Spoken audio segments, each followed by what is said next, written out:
Welcome to the FCICA product webinar series. Thank you for joining us. We are pleased to have David Seland, Senior Principal and Founder of ISE Logik Industries. Over the past 35 years, David has worked in a wide range of positions in the building products industry, including floor coverings, coatings, and substrates. As one of the top independent building products failure analysts focused on coverings and coatings applied to substrates, David directed over 5,000 on-site field inspections throughout the Americas for product manufacturers, project owners, and construction managers. David's expertise and determination for innovative and proactive solutions for concrete moisture control led to the formation of ISE Logik Industries, dedicated to stopping moisture vapor in its tracks. David is an active member of FCITS, CFI, FCICA, and FCICA's FIT Program Revision Committee. Welcome, David. We're excited to have you. I'm going to turn the controls over to you now. Well, thank you very much. Good morning, everyone. Thanks for attending this presentation today. And thanks to the FCICA team for this platform of education and the continuing education that they bring to the floor covering community. Today we'll be discussing the ever popular moisture topic, but focusing on moisture in the air. Often talked about as a concrete moisture related issue when we see moisture on the surface of that concrete. But is it always coming from the concrete or through the concrete? There's an often overlooked trio of factors here: the dew point, surface temp, ambient conditions that have not addressed can result in substrate surface condensation before, during, and after the installation. So these natural factors can have some devastating effects on the integrity of the floor covering installation. Just like, with concrete, we don't want to add extra water other than what the mix design was designed for.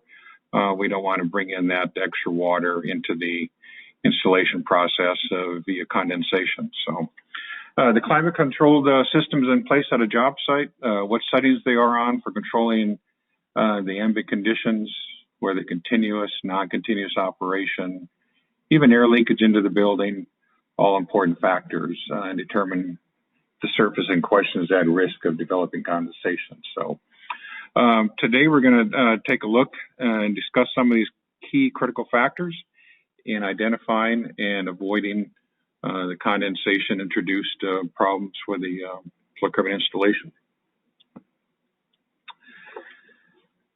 So during my time doing a number of inspections out there, I saw a lot of moisture-related issues, and most of them, or quite a few of them, were from the concrete and through the concrete, but also there were many that were misdiagnosed even before I arrived that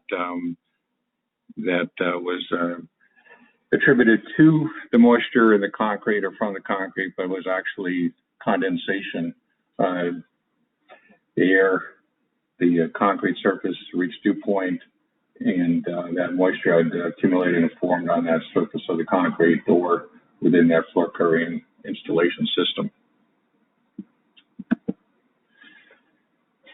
So what is the concrete moisture? Is it always the moisture coming from or through the concrete? Not necessarily. There's definitely, in many cases, where that moisture is actually just from the air itself. Here's a few slides of the concrete being placed, and there's a concrete subcontractor out there floating the concrete floor. Placement here, I think that was on a project up in Indiana maybe, and another project in the Tennessee area. So this concrete, of course, is placed typically a number of months prior to the floor covering being installed, and even on the job site, conditions can be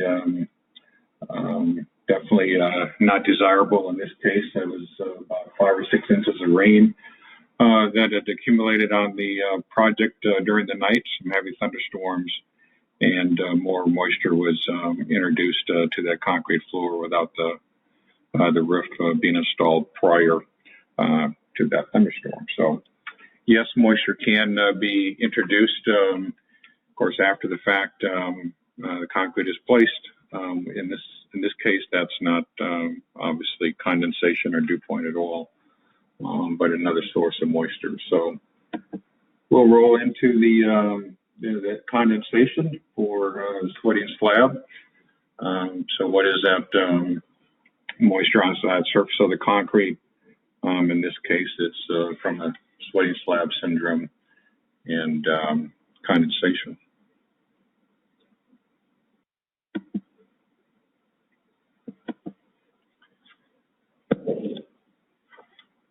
So what about the dew point?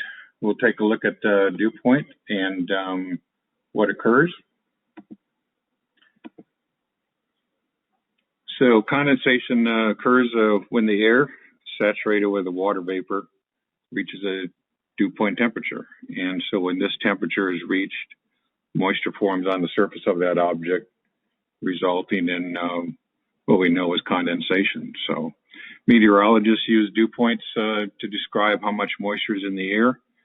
That temperature that air must cool to reach a saturation if moisture content and air pressure are constant. So, for example, if the weatherman states the dew point temperature is 55 degrees Fahrenheit, water will condense on a solid surface when the temperature falls to the 55 degrees or below.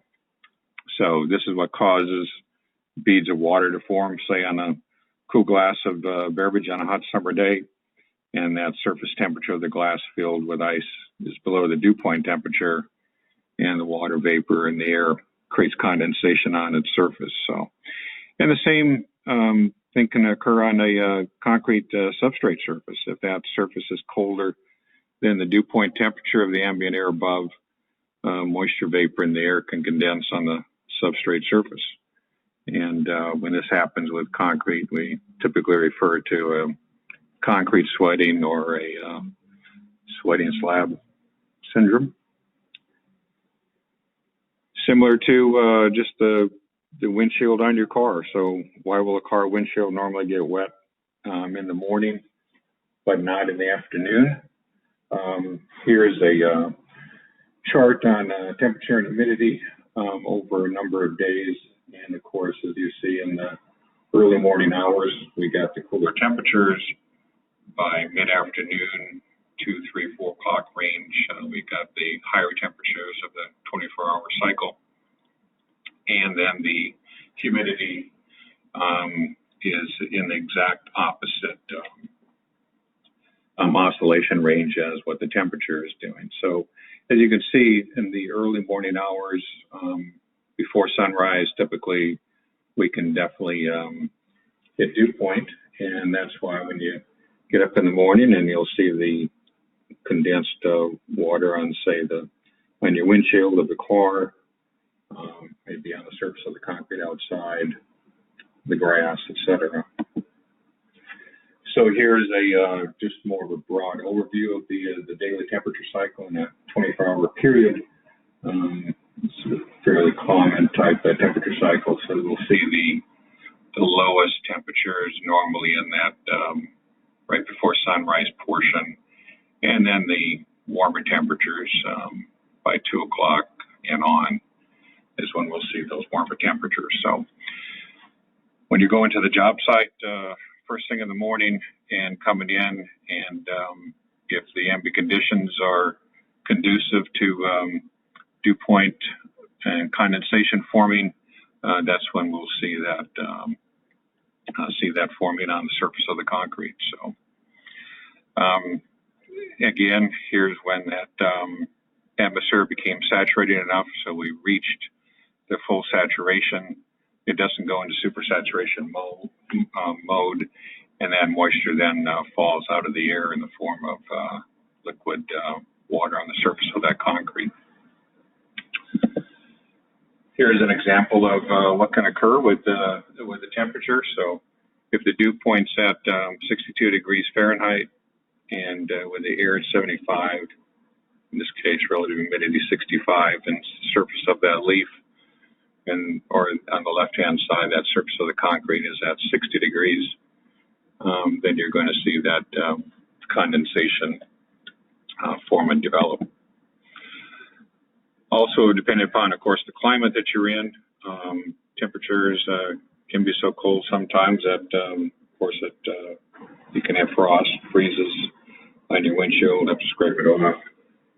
I grew up in Wisconsin and then moved to Minnesota, so I remember the days of scraping the windshield off the car or the truck, for sure. A little bit more on condensation. I know this is at a higher level view than being on the ground, but are these contrails or chemtrails? Actually, they're contrails. Why are they contrails? It's condensation. So we get the same up there. So that's what's occurring, of course, from the engines of the jets and turbines, etc. At those high levels, normally occurs about 25,000 feet or so, and you'll see those contrails when you're on the ground. And some days they hang up there for a long time. Sometimes it's only for minutes. Sometimes it can be up there for hours. But so the air is saturated very quickly with the exhaust, mostly of water and carbon dioxide coming out of the engines, and then we get that immediate condensation, typically at freezing levels up there too. Another interesting thing is when you fly in an airplane, let's say you're over by the wing, and you'll see this maybe sometimes on takeoff, depending upon the configuration of the plane, but when you're landing, coming in for landing, you'll see that the wing flaps might go down, maybe on the outside edge of the wings too, where the vortices are spinning at very high speed from that wing flap or the wing, and that temperature in that low pressure region drops, and then also that the temperatures will drop, and you will have that condensation dew point, and based upon the conditions, it might be visible. So next time you're on a plane, and if you're by the wing or after the wing, take a look out there on approach, and you might see that. Maybe not to this extent, but that's another form of condensation also in fast real time. So what can happen if we're adding that moisture to that concrete or to that installation? We can have issues with the adhesive not setting up properly. Maybe we're in a rush and we say, hey, let's get this floor covering product down, and we're still installing it. But that can really have some dramatic negative effects on the integrity of that floor covering installation down the road. A lot of times, though, too, was it documented, as far as the dew point on the job site, and, you come in 3 months later or whatever, and you take a look at this, pull this back and say, hey, well, that's moisture from the concrete. That's what's going on there.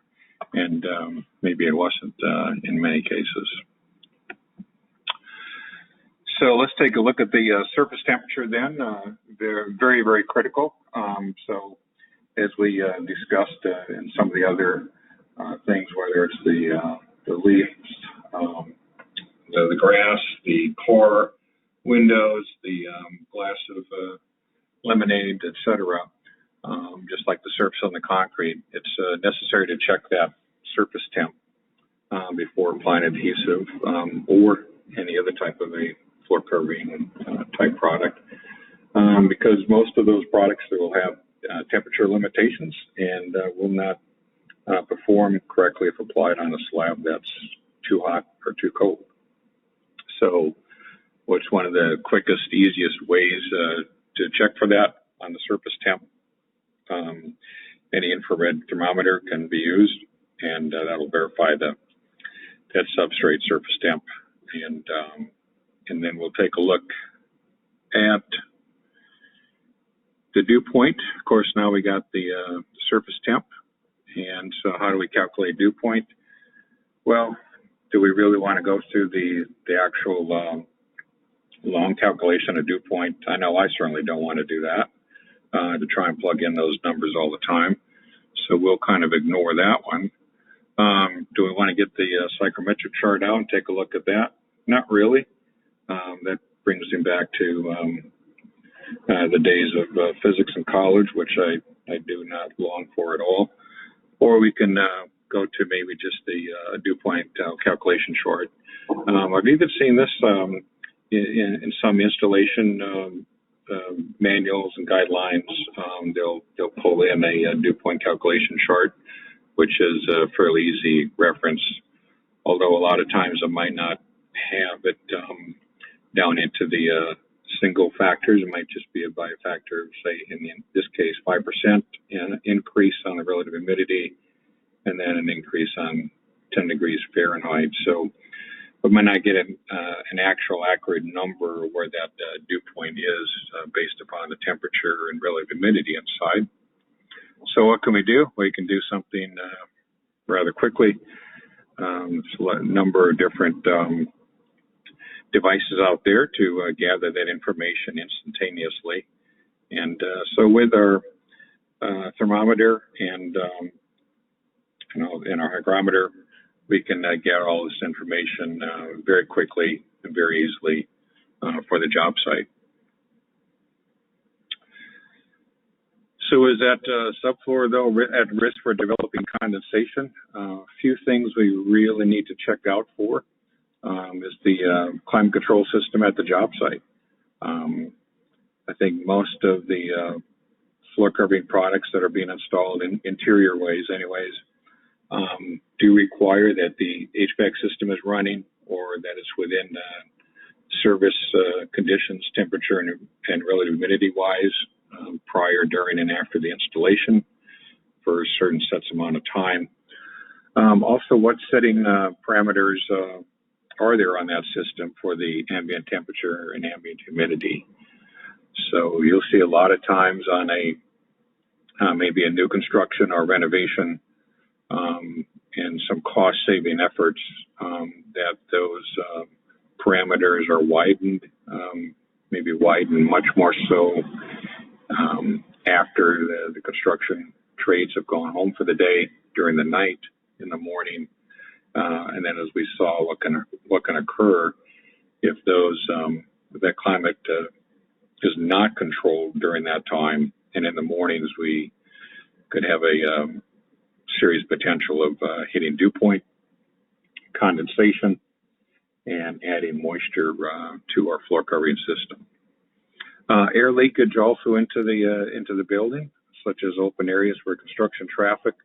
A lot of times this is where you can see some of these things starting to occur, say in these types of areas where the trades are coming in and out of the building, even though that building might be climate controlled, and but just where these trades are going in and out, maybe supplies are coming in and out, building products, etc., and that concrete surface is cooling from that cold air moving in across that concrete. And we have moisture then can be added via that condensation with the installation near those doors and near those entrances. So that's another thing to be very aware of. So what are some key points that we want to do here? Is we want to, of course, avoid applying the floor covering materials on substrate surfaces, temperatures that have at least 5 degrees higher than the dew point. So if it's below that and descending, we would definitely not want to be installing the floor covering type products on that. we need to be 5 degrees higher and ascending. So we refer to the, of course, the manufacturer's instructions and guidelines, and a lot of times the floor covering product manufacturers will have certain criteria: temperature, humidity, surface temp, relative humidity, ambient temperature, etc. Even time frame, whether it's 24, 48 hours prior to installing the product, during and afterwards. And then if there's, of course, an absence of any specific guidance on that from the floor covering product manufacturer, make sure that the ambient conditions are at least 5 degrees Fahrenheit above dew point and rising. And that's through that entire process on the installation. So like we talked about earlier in the slides, where maybe you're working the day, 8-hour, 10-hour, 12-hour day, and the crew goes home, and you come back in the morning at 7 o'clock, and there it is, and you've got moisture on the surface of the concrete where you haven't installed anything yet, and you pull some things back, and you take a look, and it looks like the adhesive is not set up correctly. And then you pull out your hygrometer and you take a look at things, and you realize that, of course, you reached dew point. That's why you got the condensation, and then moisture's been added into that floor covering system. So there are a number of ways that you can have moisture failure type situations, whether it's moisture coming from or through the concrete, moisture being added after the fact during the construction site, rain, snow, etc. But one of a fairly common occurrence, especially with the fast track type projects, can be this moisture just from the air that is being added when we hit that dew point. And so a few points that we really need to focus on again in conclusion here is number one, be aware of the environment. There's a project, I believe that was maybe in Illinois area, but the interior looks like it's really not done too much yet for floor coverings. You'd be surprised, speaking from as a ex floor covering installer,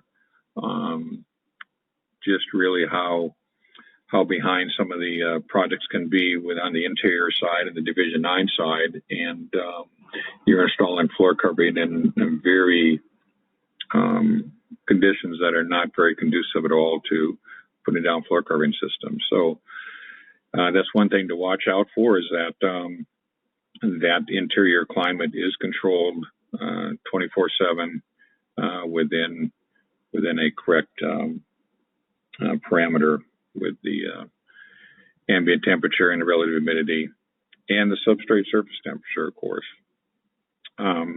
Take the dew point measurements, keep it at 5 degrees and rising. There are a number of things you can do for documentation. If you do not document it, it's fairly difficult to go back to try and improve things. You can use maybe a weather app and historical data from that side. I know weather apps are, they get their information typically from everything from NOAA, meteorologists, and even private weather stations. A lot of these weather apps do that, so I think most of them are deriving weather from at least 200,000 sources across the United States. So when you plug in your zip code for where you're at, or you just ask your weather app to point out where you're at, chances are that that weather data that you're getting is actually fairly close to your location when you're using that weather app. So, but you still need the actual numbers from the job site. So I would highly recommend documenting that from your digital readings. And also you can actually put down sensors that will document this in real time, and you could leave them on the sites. And this might be an interesting experiment to try out on a project, in a pre-installation phase that you're not installing any floor covering yet. And let's say the GC CM says we're ready to go next week, no problems, everything is climate controlled and conditioned, and stop by there a few days prior and put a sensor in there, and take a look and see what's really going on. And that way you can tell firsthand if that climate is being not correctly controlled 24/7, and then during your floor covering installation process. So that's the main points to be aware of, and to make sure we don't have moisture-related issues that from the condensation from the dew point, and fairly easy to prevent by just addressing these key points. But also it can be a problem that can have a lot of negative effects, impact on that floor covering installation, debonding, etc. And it's very difficult to pinpoint where that moisture came from then down the road if there's a failure too. So with that, if there's a few questions, please fire away, and I'd be more than happy to answer a few questions. Thank you so much, David. If the audience has any questions or comments, please submit them in the question box on the left of your screen. We'll wait a few moments for people to enter in their questions.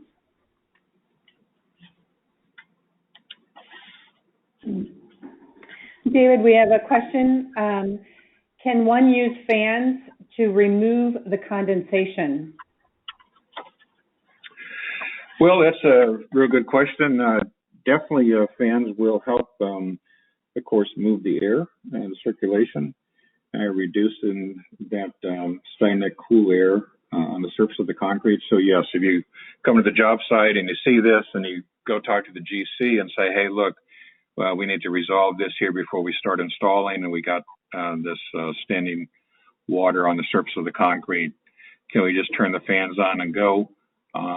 Number one, we really need to get that climate controlled first, make sure that we're 5 degrees above that dew point and rising.